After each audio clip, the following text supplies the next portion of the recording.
സ്നേഹതീരങ്ങളിൽ മാനവികതയുടെ വിളക്കുമാടങ്ങളായി കേരള മുസ്ലിം ജമാഅത്ത് സംസ്ഥാന കമ്മിറ്റി സംഘടിപ്പിക്കുന്ന കേരളയാത്ര 2026 ജനുവരി 1 മുതൽ 16 വരെ കാസർഗോഡ് നിന്നും ആരംഭിച്ച് തിരുവനന്തപുരത്ത് സമാപ്തി കുറിക്കുന്നു. ജാതിക്കും മതത്തിനും രാഷ്ട്രീയത്തിനും അതീതമായി മനുഷ്യരെ ഒന്നായി കാണുക എന്ന ലക്ഷ്യത്തിൽ മനുഷ്യർക്കൊപ്പം കർമ്മസാമയികമെന്ന പ്രമേയവുമായി വേദനിക്കുന്നവർക്ക് സാന്ത്വനമായും ആരാരുമില്ലാത്തവർക്ക് അഭയമായും ശേഖുന കാന്തപുരം ഉസ്താദിന്റെ നേതൃത്വത്തിൽ കേരളക്കരയുടെ മണ്ണിൽ ഒരിക്കൽ കൂടെ കേരളയാത്ര വരുന്നു. സമസ്തയുടെ 100ാം വാർഷികാഘോഷങ്ങളുടെ ഭാഗമായി നടക്കുന്ന ഈ നന്മയുടെ യാത്രയെ നമുക്ക് ഹൃദയപൂർവ്വം വരവേൽക്കാം.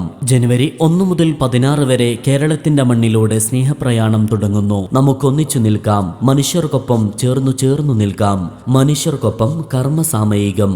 കേരള മുസ്ലിം ജമാഅത്ത് സംഘടിപ്പിക്കുന്ന കേരളയാത്ര 2026 ജനുവരി 1 മുതൽ 16 വരെ കാസർഗോഡ് നിന്നും ആരംഭിച്ച് തിരുവനന്തപുരത്ത് സമാപ്തി കുറിക്കുന്നു. നിങ്ങൾക്കും ഹൃദയം നിറഞ്ഞ സ്വാഗതം. ശാന്തി സുമങ്ങളുമായി കാന്തപുരം വരവായി മാനസഭൂമികയിൽ സ്നേഹതുഷാരമായി